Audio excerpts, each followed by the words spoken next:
기도하시겠습니다. 참 좋으신 하나님, 우리가 아직 죄인되었을 때 그리스도께서 우리를 위해 죽으심으로 하나님의 사랑을 보여주시고 저희를 자녀 삼아 주셔서 감사합니다. 오늘도 그 은혜로 말미암아 이렇게 예배를 드립니다. 비록 함께 모일 수는 없지만 온라인을 통하여 찬양하며 기도하고 말씀을 듣게 하시니 더욱 감사합니다. 주님, 주께서 이 땅에 오심을 기념하며 기다리는 이 대강절 기간이 무엇보다도 다시 오실 주님을 맞이할 준비가 되었는지 점검하는 시간이 되기를 원합니다. 하늘 영광 버리시고 지극히 낮은 곳에 낮은 몸으로 오신 우리 주님의 사랑과 겸손과 순종을 묵상하며 저희 속에 감춰져 있는 사랑 없음과 교만과 불순종을 들여다볼 수 있기를 기도합니다. 제 가운데 어둠 속에 있던 저희들에게 빛으로 오신 주님, 하나님의 원수된 막힌 담을 허시고 화목지가 되어주신 주님의 화평이 우리의 삶 가운데 드러나기를 소원합니다. 상황에 낙심하지 않게 하시고 오직 주님만이 소망이며 또한 예수님만이 인류의 참된 소망이 되심을 전하며 증거하는 증인의 삶을 살아갈 수 있도록 인도하여 주시옵소서. 매주 드려지는 이 목요 여성 예배를 위하여 기도합니다. 예수님의 발 아래 주님의 말씀을 경청했던 마리아처럼 소중한 옥합을 깨뜨려 주님의 발을 씻겨드리며 섬겼던 마리아처럼 또한 부활하신 예수님을 가장 먼저 만나 부활의 복된 소식을 전한 마리아처럼 각 가정에, 금빛교회에, 그리고 이 사회에 배우며 섬기며 복된 소식을 전하는 그 역할을 감당하는 목요 여성 예배가 될 수 있도록 축복하시옵소서. 이 예배를 인도하는 오정훈 목사님과 주보라 전도사님 또한 모든 스태프들에게 성령 충만함을 주시며 이 예배를 드리는 저희에게는 기쁨이요 은혜가 되며 하나님께는 영광이 되는 예배가 될 수 있도록 인도하여 주시옵소서. 오늘의 모든 순서를 주께 맡기오며 이 모든 말씀 예수 그리스도 이름으로 기도드립니다. 아멘.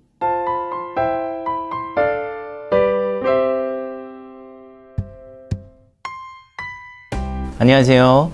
오늘은 주제가 돈입니다. 그래서 제가 좀 느낌 있게 금빛 의자와 테이블을 준비해 달라고 했는데 이 여성 예배가 돈이 없어서 그런지 달라진 게 별로 없는 것 같아요.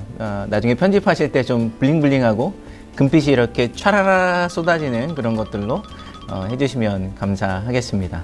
돈에 대한 이야기는 참 다루기가 쉽지 않은 주제입니다. 오늘날 이 자본주의 사회에서 돈이란 단순히 교환 수단이 아니라 그 자체의 가치를 가지고 이 세상을 만들어가는 시스템이기 때문에 돈을 이해한다는 것은 되게 복잡한 문제입니다.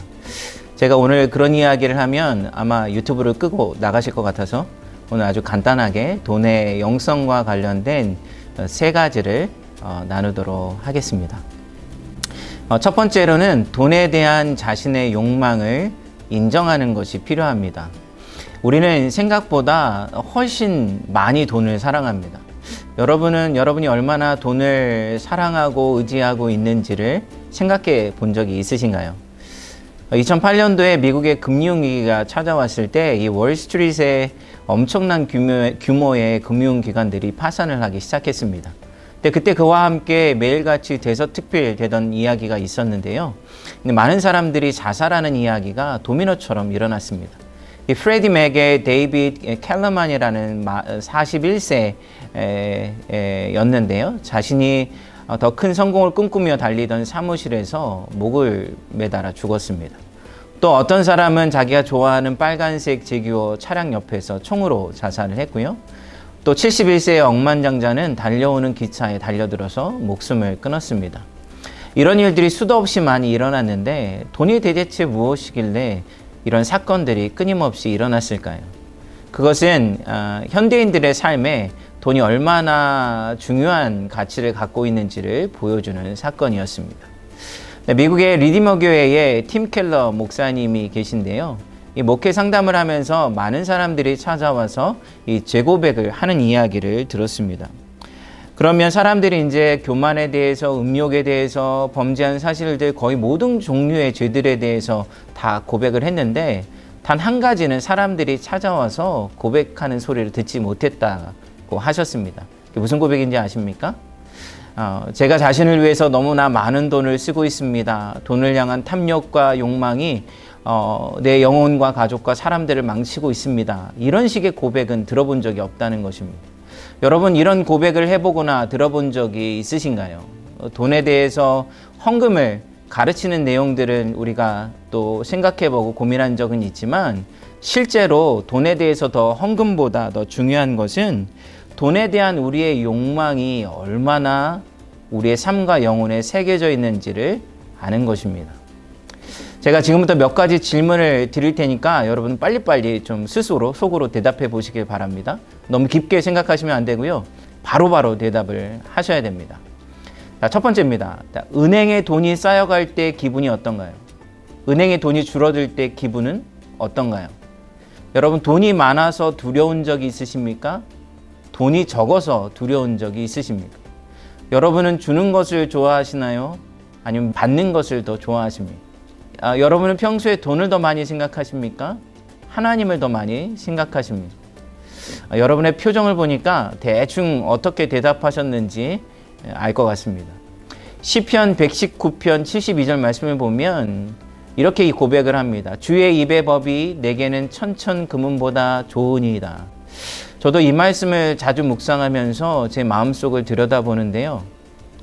여러분, 오늘날 그리스도인들이 돈보다 주님을 주님을 더 사랑하는 것을 기대하기가 어렵습니다. 최소한 주님을 이렇게 돈만큼이라도 사랑할 수 있다면 그건 정말 대단한 믿음이라고 할 수가 있는 것이죠.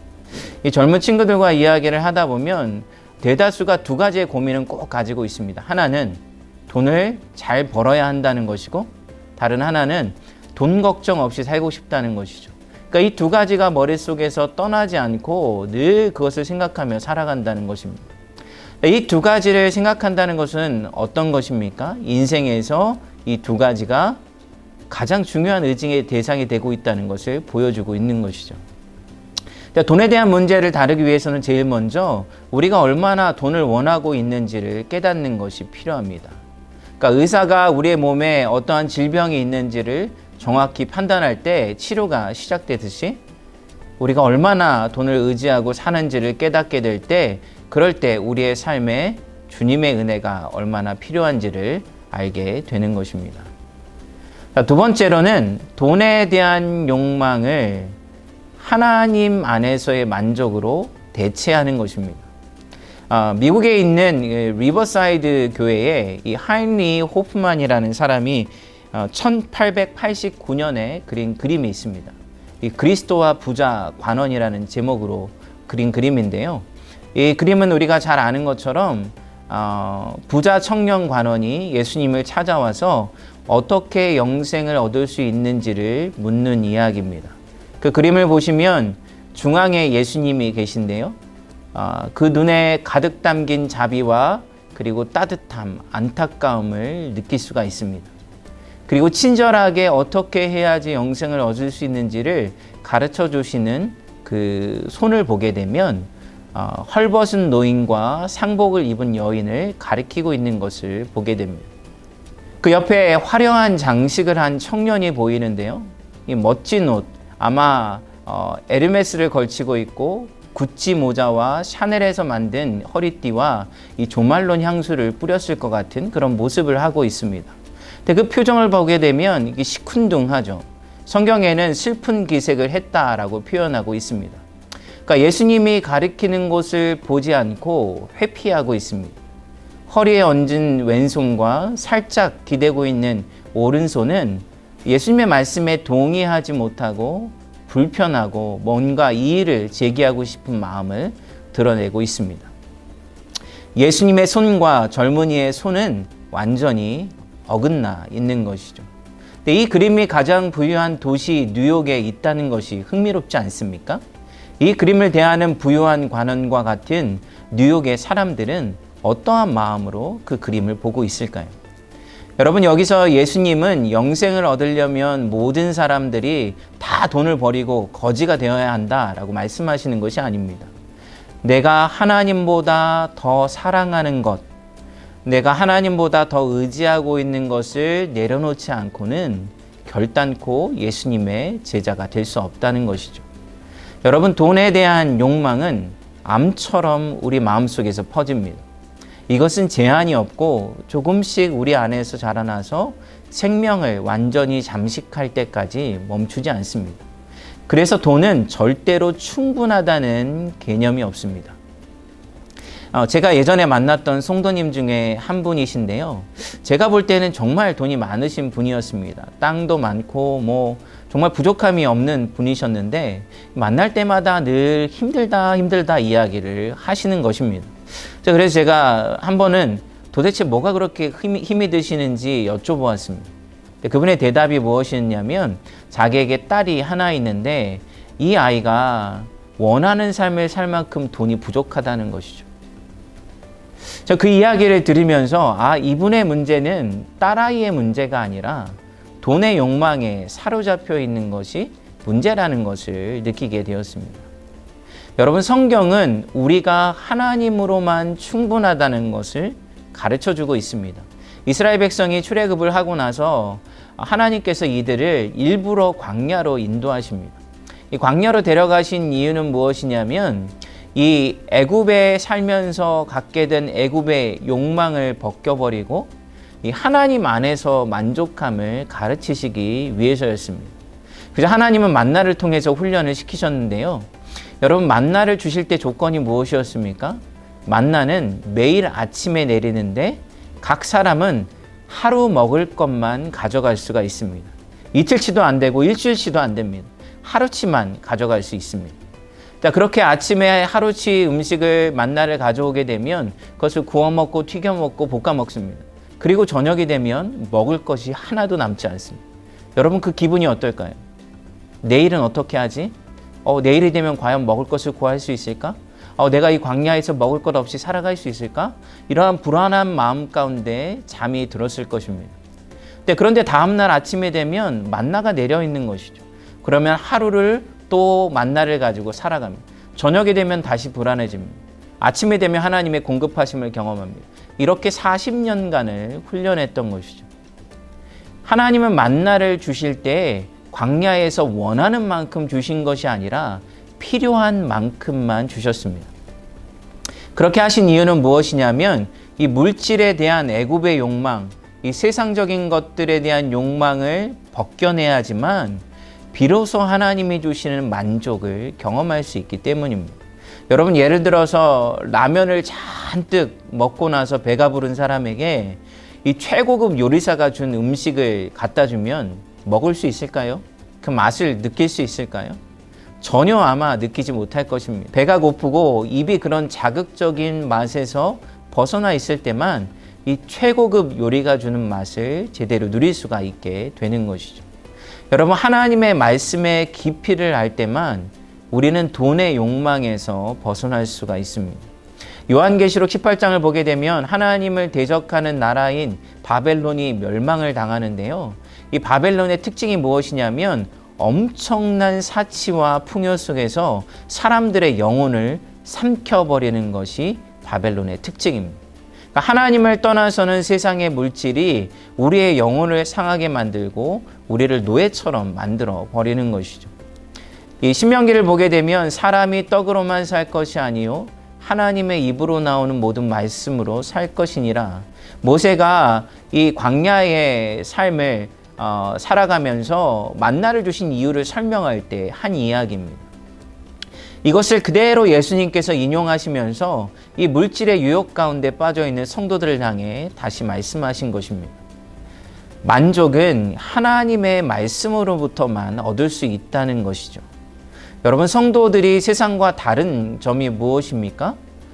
여러분, 돈이 필요하지 않다거나 돈이 없이 살 수 없다는 것이 아닙니다.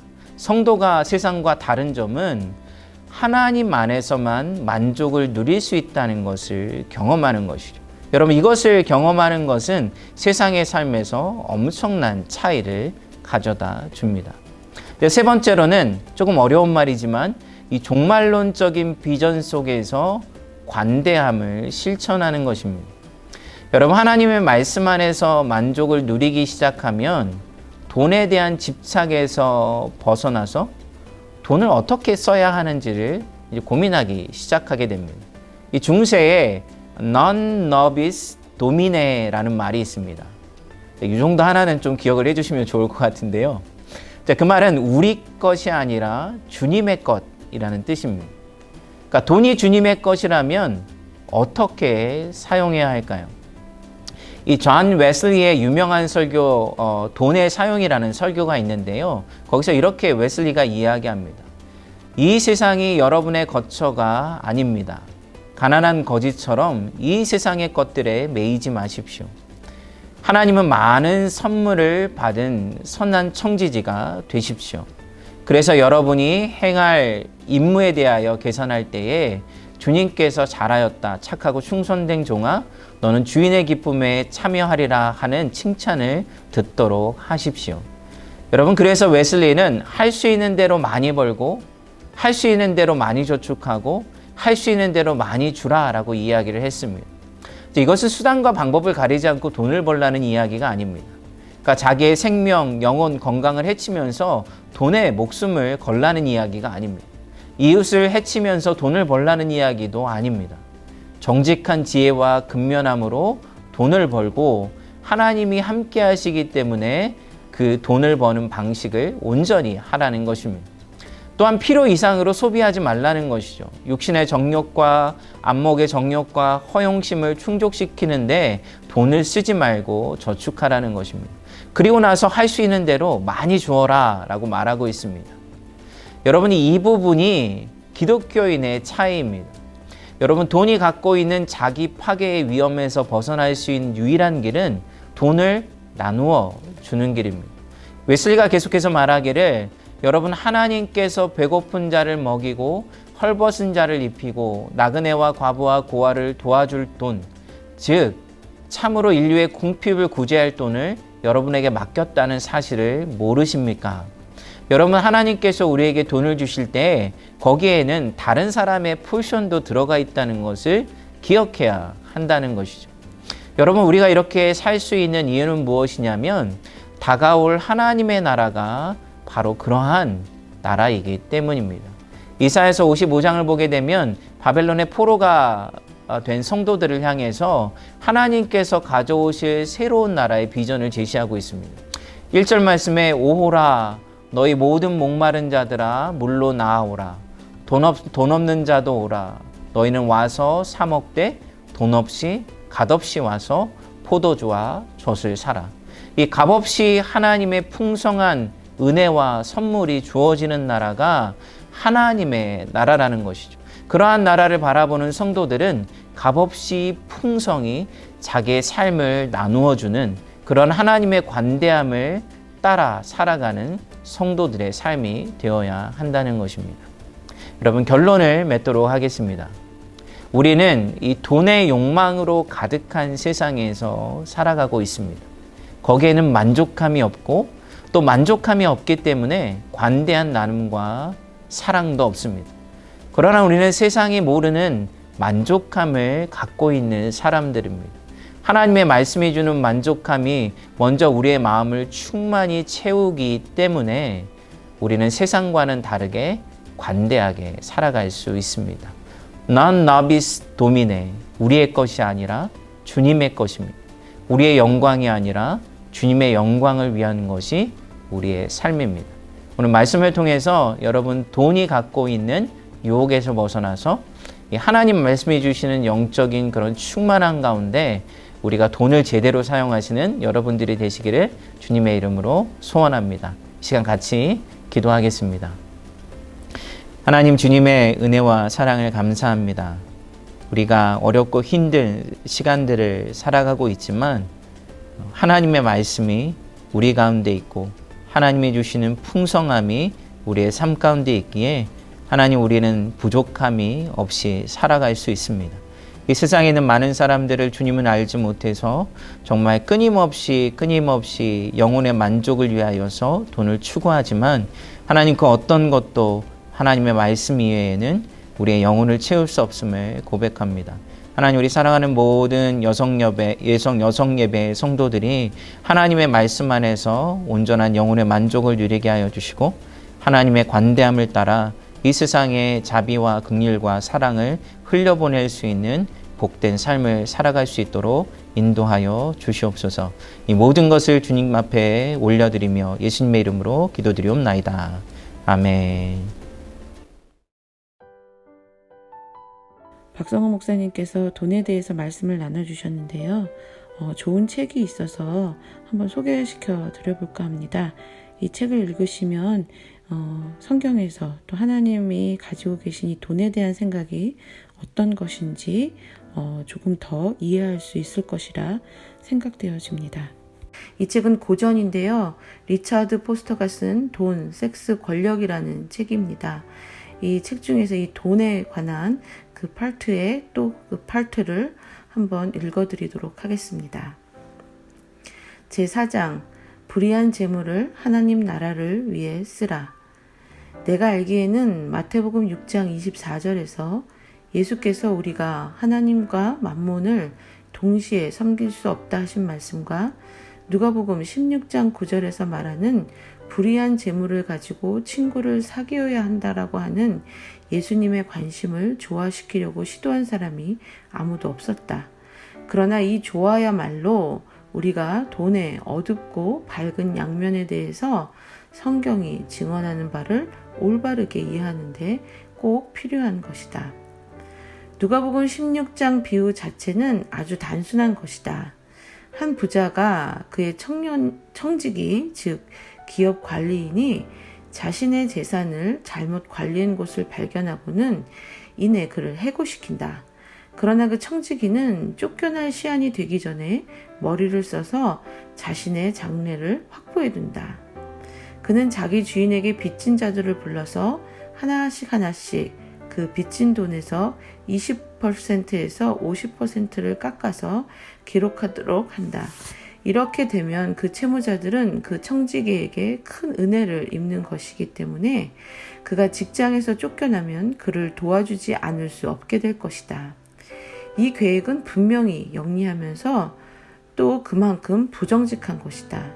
주인은 자기 청지기가 한 일을 알아내고는 그를 감옥에 집어넣는 대신에 오히려 그 사람의 영리한 처신에 감명을 받은 나머지 그의 분별력을 칭찬한다. 우리가 이 이야기가 어렵다라고 느끼는 한 가지 이유는 예수께서 부정직한 행동을 가지고 중요한 영적인 진리를 가르치는 데 사용하고 계시다는 점이다. 그러나 그분은 부정직을 칭찬하는 것이 아니라 청지기가 경제적인 원천을 가지고 비경제적인 목표를 위하여 사용하는 영리한 면, 즉 돈으로 친구를 사귐으로써 그가 필요할 때 갈 곳이 있도록 한 것에 초점을 맞추고 있는 것이다. 요약하면 예수님께서는 우리에게 돈이 없어질 때 우리 돈은 언제나 없어진다. 우리가 계속 돌봄을 받을 수 있도록 돈을 사용하라고 말씀하고 계시는 것이다.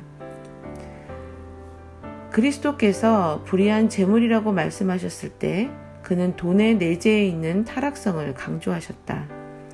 재물의 불의가 내재해 있다고 하는 것은 우리에게는 삼키기 어려운 알약과도 같은 것이다. 우리는 재물에는 우리를 지배하는 아무런 힘도 없고 그 자체에 아무런 권위도 없는 것을 몹시도 믿고 싶어 한다. 그러나 돈은 악한 사람을 못살게 굴고 그들을 억누르는 무기로 사용되고 있다. 또한 돈은 위신과 명예를 또한 충성심을 얻기 위해 사용되며 사람들을 부패시키기 위해 사용된다.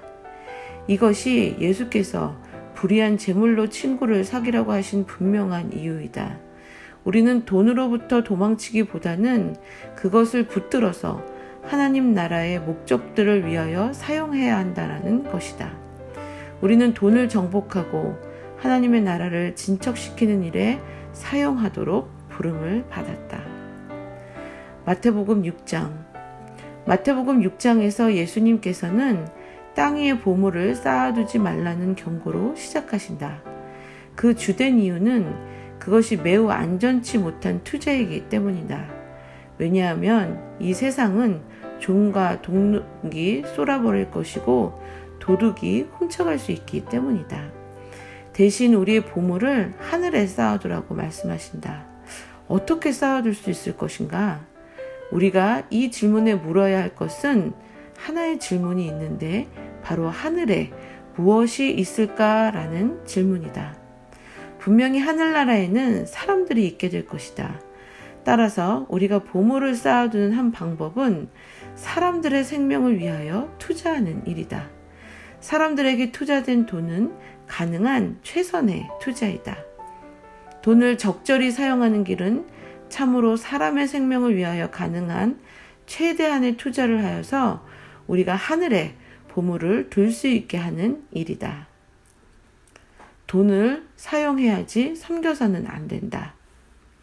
우리는 이제 재물을 섬겨서는 안 된다라고 하는 마태복음 6장의 명령과 불의한 재물로 친구를 사귀라고 하는 누가복음 16장의 말씀을 조화시킬 수 있다. 크리스천들은 재물을 섬기지 말고 재물을 사용하라는 고귀한 부르심을 받았다고 이해하면 된다. 우리가 경제적인 결정들을 하나님께 내리도록 맡길 때 우리는 재물을 사용하게 되지만 우리의 경제적인 결정들을 재물로 하여금 내리도록 허락할 때에는 우리는 재물을 섬기게 되는 것이다. 예를 들어 만일 아내가 나에게 우리 이것저것을 합시다 라고 말하는데 내가 우리는 돈이 그렇게 많지 않잖아 라고 불평을 하고 여보 우리 같이 기도해서 하나님께서 우리에게 무엇을 원하시는지 알아봅시다 라고 말하지 않았다. 이것은 하나님이 아니고 돈이 결정을 내린 것이다. 돈이 나의 주인인 것이었던 것이다. 만일 허디슨 테일러가 돈으로 하여금 결정하도록 하였다면 중국 내륙 선교라 불리운 위대한 선교 역사의 장은 결코 열리지 않았을 것이다. 따라서 누가복음 16장 9절과 마태복음 6장 24절 사이에서 우리가 느끼는 모순은 돈을 섬기지 않고 돈을 사용하는 법을 배움으로써 해결이 된다. 우리는 재물의 영적인 힘뿐 아니라 동시에 우리 안에 있는 재물의 영을 전복시키도록 노력해야 된다. 우리가 돈의 악한 면을 더욱 많이 정복할수록 돈은 섬김을 받기보다는 더욱 많이 사용될 것이다. 만몬을 다스려라. 재물을 다스려야 한다라고 말만 한다고 되는 것은 아니다. 그것을 위한 결정적인 일들을 우리는 행해야만 한다. 첫 번째, 우리는 돈에 대한 성경의 증언을 들어야 한다. 복음서로부터 펜을 가지고 돈과 소유에 대해 언급된 것은 무엇이든지 표시해두라. 그러다 보면 돈의 밝은 면과 어두운 면이 눈에 보일 것이고 그럼 돈에 대한 결론이 내려질 것이다. 두 번째로 돈에 대한 심리학적, 사회학적 관점에서 고찰해 보는 것이다. 이 단계에서 우리는 우리 자신을 보다 더 잘 이해하려고 추구하게 된다. 우리는 돈을 두려워하고 있는가? 돈을 미워하고 있는가? 돈을 사랑하고 있는가? 돈이 우리를 자랑스럽게 해주는가? 아니면 부끄럽게 하는가라는 질문을 우리 스스로에게 해보면서 우리는 돈에 대한 나의 마음을 알아볼 수 있다. 세 번째는 기술적인 측면으로 돈 관리를 하는 것이다. 우리는 가난한 자들에 대한 하나님의 관심에 응답하는 집안 살림 예산을 꾸밀 수 있다. 우리는 하나님의 영광과 다른 사람들의 선을 위하여 돈을 통제하고 관리할 수 있게 될 수 있다. 네 번째로는 돈 문제에 관하여 직접적이고 구체적으로 기도하는 일이다. 돈은 참으로 영적인 문제이며 기도는 우리의 영적인 삶에 있어서 가장 주요한 무기이기 때문입니다. 탐욕과 이기심을 꼼짝 못하도록 꽁꽁 묶어버리고 관대함과 너그러움이 자유롭게 활동하도록 기도하기를 배우자. 기도하는 가운데 상상력을 동원하여 돈의 힘이 깨지는 것을 보자. 돈의 힘으로부터 자유하기를 위해 기도하자. 하나님께 그의 선한 목적을 위해 쓰여지도록 구하자. 다섯 번째 단계는 왕자로부터 끌어내리는 일이다. 돈은 우리의 가치 목록에서 너무 높은 자리를 차지하고 있다. 그리스도인에게 돈을 지나치게 중요시하는 것은 단순히 불행이라기보다는 우상숭배이다. 우리는 반드시 돈을 그 권자에서 끌어내려야 한다. 그러기 위해서는 돈의 본질인 획득하고 이윤을 얻고 증식하기 위한 것들을 끊어버리는 것, 즉 주어버리는 것이다. 이 주는 행위는 돈의 힘을 무력화시키는 요점이라고 할 수 있다. 여섯 번째 단계는 돈과 물질에 대항하여 사람의 편에 서는 것이다. 성경은 이 부분에 대해 인상적으로 증언하고 있는데 바로 빌려준 돈에 대해서는 이자를 받지 못하도록 금하고 있는데 이자를 받는 행위를 타인의 불행을 이용한 착취로 보았기 때문이다. 사람이 물질보다 가치 있다고 하는 선언을 하기 위해서 우리가 할 수 있는 일은 수없이 많다. 우정을 잃기보다는 돈을 잃을 수 있다. 장난감을 망가뜨린 어린아이가 망가져버린 장난감보다 중요하다는 점을 우리는 잊어서는 안 된다. 마지막 단계는 돈에 근거하여 사람에게 호의를 베푸는 태도를 근절하는 것이다. 야고보서 2장 1절에 사람을 외모로 취하지 말라라고 우리를 권면하고 있다. 신앙인들에게 있어서 돈이란 결코 지위를 확보하기 위한 흥정의 도구나 방편이 될 수 없다. 세상에서는 돈이 권력으로 오르는 계단을 의미한다. 그러나 교회에서 돈이란 아무것도 아니어야 한다. 구유 앞에서의 통일. 성경은 돈의 밝은 면과 어두운 면을 모두 강조하고 있음을 알 수 있다. 실로 엄청난 간격이 있는 것처럼 보이지만 우리는 거기에 다리를 놓는 공사를 해왔다. 베들레헴에 있는 말구유에 가보자. 그날의 경배자들을 주의 깊게 살펴보자. 남루한 목자들과 재앙적 위험이 있는 동방의 박사들. 여기에서 우리는 빈 부가 함께 말구유 앞에 나온 것을 본다. 황금, 유향, 그리고 모략이 메시아이신 아기와 함께 경배할 때 거리낌 없이 드려진다. 생활에 필요한 돈이라고는 한 푼도 벌 수 없었던 목자들은 그들의 현존과 경배를 드린다. 양편 모두 부름을 받았다. 가난한 자들 중에서 가장 가난한 사람, 부자들 중에서도 가장 부자, 둘 다 와서 둘 다 무릎을 꿇고 둘 다 경배를 드리는 것이다. 아주 간략하게 요약해서 읽어드렸습니다. 이 책을 끝까지 읽기를 원하시는 분은 여기 나와 있는 이 페이스북 이 그룹에 오셔서 보실 수 있습니다.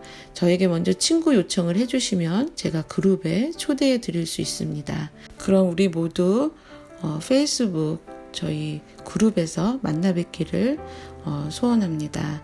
감사합니다. 주제 그리고 박성호 목사님께서 하신 말씀의 주제는 우리에게 주어진 것을 아낌없이 베풀고 하나님의 방법대로 사용할 때 하나님께서 기뻐하시는 이 돈 그것을 사용하는 우리들로 살아갈 수 있다라고 생각합니다. 코로나로 인해 정신없이 시간이 지나가다 보니 벌써 12월이 되었습니다. 성도님들의 격려와 기도로 목요 여성 예배도 가을 겨울 텀을 잘 마치고 올해 마지막 예배로 크리스마스 온라인 콘서트를 준비했습니다. 큰빛교회 출신 외부 찬양 사역자들과 우리 성도님들의 찬양과 연주로 꾸며지게 될 콘서트에 우리 모든 성도님들을 초대합니다. 우리 성도님들의 친구들까지 다 초대하셨어요. 예수님의 오심을 함께 기뻐하며 함께 귀한 은혜를 나누시는 시간이 되셨으면 좋겠습니다. 그럼 내년에 다시 찾아뵙게 될 목요 여성 예배를 위해서 기도 많이 해주시고 우리 성도님들 모두 건강하시기를 바랍니다. 우리 모두 다음 주에 만나요. 감사합니다.